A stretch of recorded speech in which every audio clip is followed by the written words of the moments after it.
ang mom parating sinasabi, to whom much is given, much is expected in return. Na kung ikaw ang na-bless ni God, make sure naman na may say-saying blessings na binibigay sa'yo. Na you in turn can be a blessing to so many others.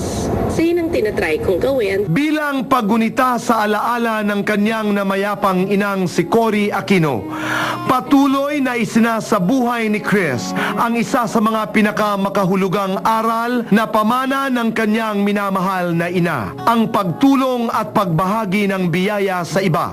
I just want to do my share kasi ang pagpapalaking ginawa ng mom talaga was that hindi pwedeng selfish person ka. Yung parang kailangan talaga na ipakita mo kay God na sobrang thank you ka na binibigay niya to by sharing it. Kasi what good is the blessing kung walang ibang na-bless? Unang nakadama ng taos-pusong pag-reach out ni Chris ang mga batang scholars ng World Vision, isang NGO na nagpapaaral sa libo-libong less fortunate children. Isang pagpapatuloy ng laban noon ng kanyang ina na mabigyan ng dekalidad na edukasyon ang bawat bata sa bansa. Kasi na siya yung nag-reach out and then siya mismo yung kumontak kasi nga gusto niyang tumulong sa mga bata. Galing sa kanya initiative Nung nagsimula ako, I had a special request kasi sinabi ng mom ko sa akin na sabihin mo sa kanila kung pwede babae ang pag-aralin mo. Kasi, di ba, you can't help it. Minsan, a family will have 5 kids, 7 kids, tapos ang ipaprioritize yung mga lalaki. Yun ang pag-aaralin. Kasi merong thinking, di ba, na yung babae will get married, tapos doon na siya. Whereas yung lalaki will continue helping the family. So ako talaga, from that time on, sinabi ko, baka pwede na ang mga pinag-aaral ko, girls. And then, nung nagkaroon na ng iba pang endorsements,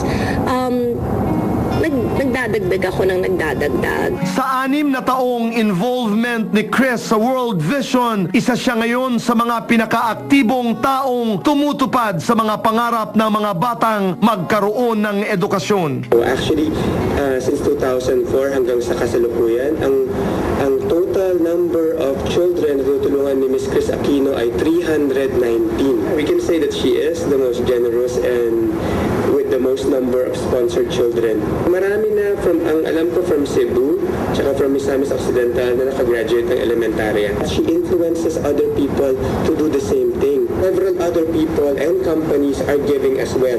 So, nag-multiply siya.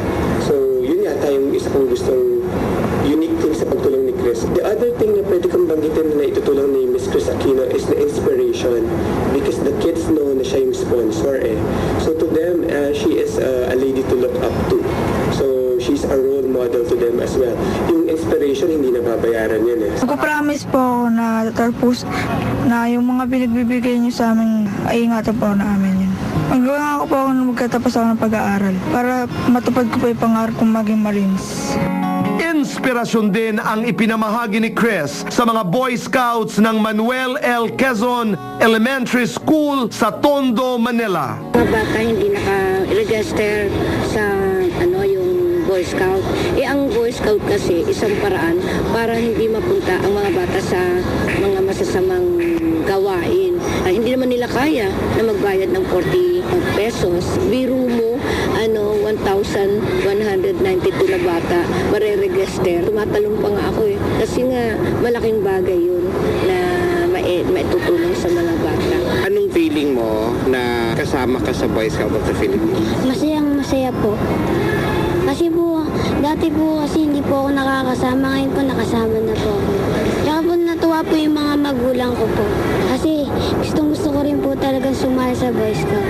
Maliban sa pagsusumikap niya para sa edukasyon at development ng kabataan, priority rin ni Chris ang pagsuporta sa isang organisasyong malapit sa puso niya, ang Philippine National Red Cross. At sa karawan niya ngayong taon, gabay pa rin ang paalala ng kanyang ina tungkol sa kahalagahan ng pagtulong. Patuloy ang pag-reach out ni Chris sa nangangailangan. Ginaganap ngayon ang Chris Aquino Charity Sale kung saan mabibili ang iba't ibang damit at sapatos ni Chris. Lahat ng mga kikitain ng nasabing sale didiretso ng buo sa Gawad Kalinga at Habitat for Humanity para sa pagpapagawa ng bahay.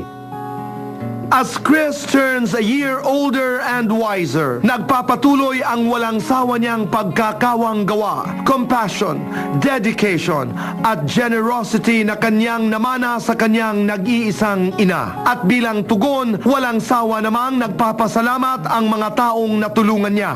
The people whose lives she has touched and changed in one way or another. Chris, maraming salamat sa binigay mo sa amin. Magpatuloy pa sana ang kanyang pagsusumikap na makatulong sa kapwa, lalo na sa mga kabataan.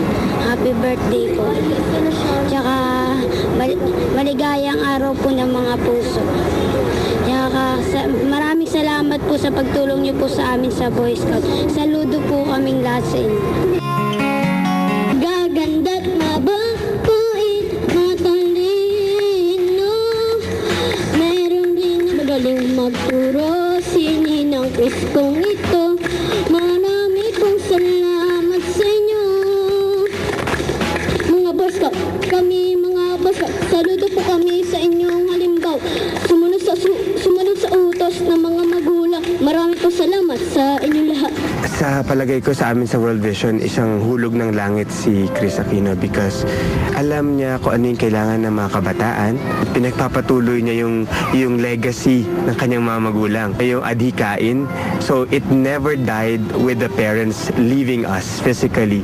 Pinagpapatuloy niya to sa pamagitan ng kanyang pagtulong sa World Vision. I'm sure they're so proud of their daughter right now. Ate Chris, salamat po sa pagpapaaral niyo sa akin. Ipapromise ko po sa iyo na ipagpapabuti ko po ang pag-aaral ko para po sa paglaki ko makatulong po ako sa mga magulang ko. Maraming salamat po! Salamat din sa inyo. Mga kaibigan, I know, narito po ang Award of Recognition from World Vision at narito ang mga cards, Chrissy, mula sa isang World Vision scholar sa Cavite. There. Thank you very much. At least, I asked how many pala. Thank you. I didn't realize that it had totaled 390 Right. already. And I had really specified na sana nationwide. And boy, hindi ko kinalimutan talaga ang Leyte dahil sa'yo. Totoo. Maraming Ang salamat, summer Leyte Chrissy. dahil sa'yo.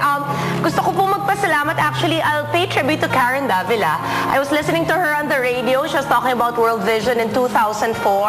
I got my first major big endorsement na big money that year and dumiretso po sa kanila at siguro ho, maraming salamat sa mga bata kasi di ba when you help without expecting anything in return, si God ang gumagawa ng paraan na ikaw ang matulungan. Yung sa Boy Scouts na yun, si Eric John, si EJ natin na naglapit ng letter na for them to be members kasi merong parang membership fee. And then, that happened like maybe 3 weeks after mom died. And parang I felt kinalabit ako ng mom na kailangan may gawin din para sa mga batang yon. And I didn't even know na taga-Tondo sila. I got the letter. I asked my assistant to call them and ask magkano bang kailangan because I know na maganda talaga pag may camaraderie sa Boy Scouts. So, ako po ang dapat magpasalamat sa inyo sa pagbibigay niyo po ng opportunity sa akin na mapasaya ang mga magulang ko sa langit. Thank you for being so generous. Ito yun. This is from World Vision. Yes, every year, boy, kasi I add. That's right. Yun ang pinangre-regalo ko dun sa mga mayayamang kong mga kaibigan at mga boss. Isang scholar each. Tapos tuwing birthday ko po, In their kung ano name. yung edad ko, yun po yung ginagawa. At tuwing nakakatanggap po ng naniniwala po kasi ako dun sa tithing na pag binigyan ka ng God, dapat talaga 10% ibalik mo sa kawang gawa. At saka yung sinasabi mo parati that to whom much is given, much is expected in return. It's really all because of mom po. That's right. I always pay tribute to my mom na natutunan ko po talaga yung kahalagahan ng pakikipagbahagi ng sarili Let me hear at this. ng blessings mo dahil po sa tinuro ng nanay ko. And yun lang, for the rest of my life talaga, that's the way that I'll show mom that her legacy lives on. I can lay claim to the fact na mom sent 20,000 Filipinos to school. That's my dream. Na I wish maabot ko kung ano yung nagawa ng mom. Okay. That legacy will continue and you will pass on to your kids. You said something very important. What is a blessing, mga kaibigan, if it is not shared? True. Hindi ba? So, I mean, you complete that cycle, ika nga, of kindness and generosity. I Happy want to say birthday! Thank you very much. ahead. Bye. you for making me happy. I was really expecting morbid yung birthday wish ko, pero dahil pinaligayan niyo ako, hindi na morbid ang birthday Why? wish What's your ko. birthday wish? Ay, naku, Rufa, naloloka ata si Louie, no? Kasi last night, I'll put it lang in context, kasi I saw how deeply mom suffered. So kagabi, ang pinapray ko nung midnight, sabi ko, kung mamamatay ako, God, sana cardiac arrest na mabilis. Parang, Why? no, kasi ayoko Just like that. ayoko makita ng mga mahal ko sa buhay na nahihirapan ako. Kaloka ka naman, Chris. Yeah, So morbid that's why. talaga. That's why it's really a morbid wish, di ba? I said na, God, if you're gonna take me fast. But then Why is it now, gonna take you No, naman? in the context, in the context kasi of what kasi she of- saw. with my mom. with her Yun mom. lang yun. Pero ngayon nga na, sige, wag mo muna ako kunin, Lord,